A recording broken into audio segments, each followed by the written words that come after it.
A lot of people don't agree to this thought. It's hire fast, fire fast.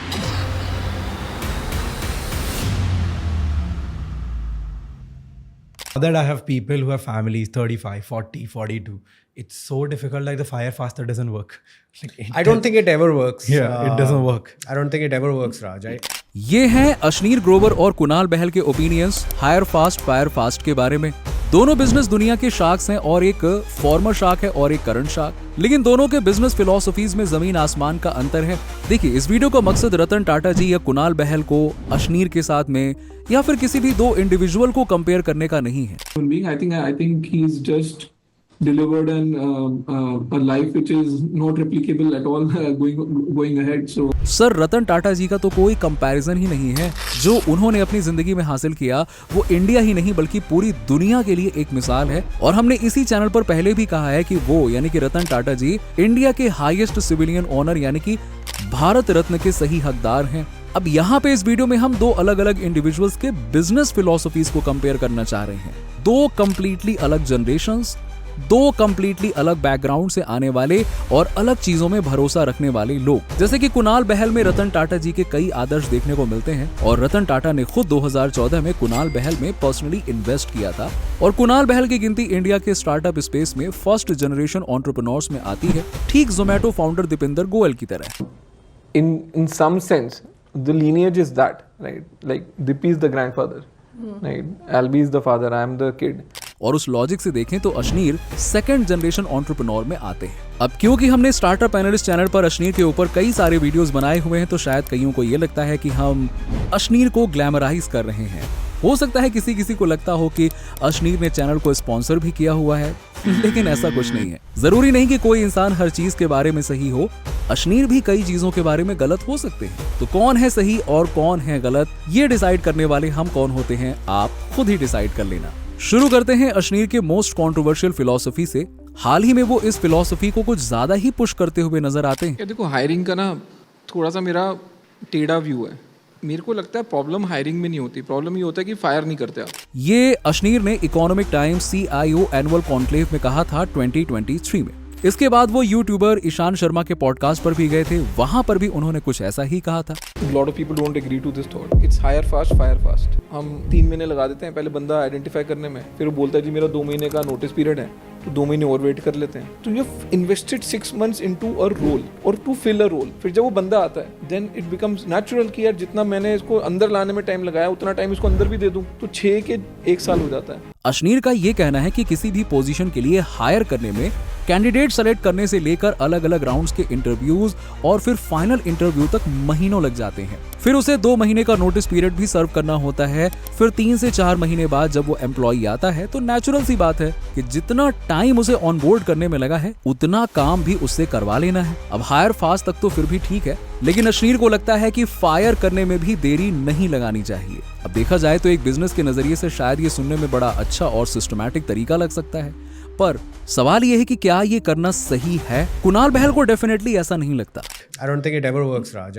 I feel it has a indelible and perpetual negative impact on the culture you're building, right? Where no one in the company will ever trust the leaders of a company like that, because they'll always be watching over their shoulder that am I next? Kunal की बात में सच्चाई भी है। Business में ये भी याद रखना चाहिए कि आप जीते जागते लोगों के साथ में, इंसानों के साथ में डील कर रहे हैं, फैक्ट्री में बने मशीनों के साथ में नहीं। वो लोग शायद किसी के लिए एक्सेल शीट पर नंबर हो सकते हैं, लेकिन उनके इमोशंस हैं, फीलिंग्स हैं, वो इंसान हैं। खासकर स्टार्टअप्स में जो शुरू के लोग होते हैं वो आगे चलकर टीम लीड्स करते हैं। वो अपनी जिंदगी का कुछ हिस्सा उस कंपनी को देने जा रहे हैं। और अगर अशनीर की तरह आपने हायर फास्ट और फायर फास्ट किया तो एम्प्लॉय के जहन में हमेशा यही बात रहेगी कि अगला नंबर मेरा भी हो सकता है। Any kind of organization where people have to come together for a common purpose, they need to feel respected, they need to feel that their voice matters, they need to feel safe. Company में शायद कभी culture भी नहीं बनेगा, क्योंकि किसी का भी किसी पे विश्वास नहीं रहेगा और हर कोई दबे होठों से बात करेगा, पूरी बात कभी शेयर ही नहीं करेगा। वैसे हाँ, अशनीर के केस में वो जो बात बता रहे हैं फायर फास्ट वाली, भारत पे ने भी तो उनके साथ ऐसा ही किया ना। इन द एंड सारी कंपनी एक तरफ हो गई थी और अशनीर साहब एक तरफ हो गए थे। किसी ने भी उनका साथ नहीं दिया। दोस्तों, हमें कमेंट्स में बताना कि इसमें आपको किसकी बात सही लगती है। इसी से हम आते हैं दूसरी फिलॉसफी पर, जो कि है कल्चर बिल्डिंग की, जो कि पहली फिलॉसफी का ही एक्सटेंशन है। अब इस चीज में अशनीर का कुछ अलग ही मानना है। That the way should be, and if you are firing the right people, in the sense of the wrong people you hired, in fact, and you're retaining and growing the right people, वो culture बन जाता है। हाँ। उनको लगता है कि अगर आप सही लोगों को रिटेन करते हो और गलत लोगों को फायर करते हो तो कल्चर अपने आप बन जाता है। लेकिन इसका रिजल्ट तो हमने भारत पे के केस में देख ही लिया ना। वहीं दूसरी तरफ कुणाल बहल जैसे शाख्स हैं, quickly and then see, okay, we'll push all of these guys through a sieve. Whoever makes it. Like this is not how cultures are built. उनका मानना है कि ऐसे जल्दबाजी में हायर करना और फिर उनको छलनी से छान छान के निकालने से कल्चर नहीं बनने वाला। उनकी एक बात पर जरूर गौर करना जब वो कहते हैं कि एम्प्लॉय को सेफ फील होना जरूरी है, और ये बात सिर्फ स्टार्टअप्स के लिए नहीं बल्कि किसी भी ऑर्गेनाइजेशन के लिए मायने रखती है। मैं आपको एक बहुत ही बढ़िया एग्जांपल देता हूँ। What made those employees risk their lives in some cases? There was no instruction, there was no training. What happened? And how did individuals? It was the spirit of the organization that made that happen. There was no message that went out. तो ताज के कई staff की कोई अलग से training नहीं हुई थी, तो उन चंद पलों में कहां से उनमें वो हिम्मत आ गई? ऐसे एक्स्ट्रा ऑर्डिनरी केसेस में ही उस ऑर्गेनाइजेशन या इवन किसी भी ऑर्गेनाइजेशन का असली कल्चर दिखाई देता है। जब रतन टाटा जी का स्वर्गवास हो गया तो उनके जमशेदपुर के टाटा स्टील प्लांट में एक साधारण वर्कर का ये हाल था। यार, हम लोग का जो टाटा स्टील के जो बहुत बड़ा देखा जाए तो संस्थापक थे या जो भी बोले, हम लोग का मालिक थे, गॉड थे, भगवान थे। लगता कोई मेरा अपना कोई मर गया। अब दोस्तों, आप खुद बताइए कि आपने आखिरी बार कब एक मामूली से वर्कर को देखा है अपने ही कंपनी के मालिक को भगवान का दर्जा देते हुए? कौन नहीं जानता रतन टाटा और उनके फिलैंथ्रोपी के किस्सों को। इनफैक्ट इंडिया में टाटा ब्रांड उनके ट्रस्ट के लिए ही तो जाना जाता है, फिर चाहे वो नमक हो या चाय हो या सॉफ्टवेयर कंपनी या ऑटोमोबाइल्स। आपको बता दूं कि 2021 में EdelGive Hurun philanthropist of the century report के मुताबिक टाटास 2021 तक $102.4 बिलियन यानी कि $102.4 बिलियन डोनेट कर चुके हैं। यानी कि इस 21वीं सदी के दुनिया भर के सबसे ज्यादा डोनेशंस तो रतन टाटा साहब ने ही किए हैं। और सिर्फ एग्जांपल के तौर पे आपको बता दूं कि उनके बाद लिली एंडोमेंट के एली लिली ने $27.5 बिलियन डोनेट किए हैं, और नंबर 3 पे हैं द रॉकफेलर फाउंडेशन के शेरॉन पर्सी रॉकफेलर ने $26.8 बिलियन डोनेट किए हैं। हालांकि ये भी बड़ी रकम है, लेकिन आप देख सकते हो कि रतन टाटा के और दूसरों के डोनेशन में कितना जमीन आसमान का फर्क है। तो अगर आपको कभी लगे कि फोर्ब्स के वर्ल्ड्स रिचेस्ट मैन में जैसे कि अंबानी और अडानी का नाम आता है, वैसे रतन टाटा जी का नाम क्यों नहीं आता है, तो ये रहा आपका जवाब। क्योंकि $102.4 बिलियन लिटरली अंबानीज के करंट नेटवर्थ के अराउंड है, जो कि रतन टाटा तो दान कर चुके हैं इतना। इन नंबर से साफ साफ समझ में आता है कि रतन टाटा सर जी समाज के लिए सच में कुछ अच्छा और भलाई का काम करना पसंद करते थे और उनको इसमें खुशी मिलती थी। हालांकि अशनीर, जो खुद फिलैंथ्रोपी में उतना नहीं मानते, वो भी ये बात मानते हैं। Right?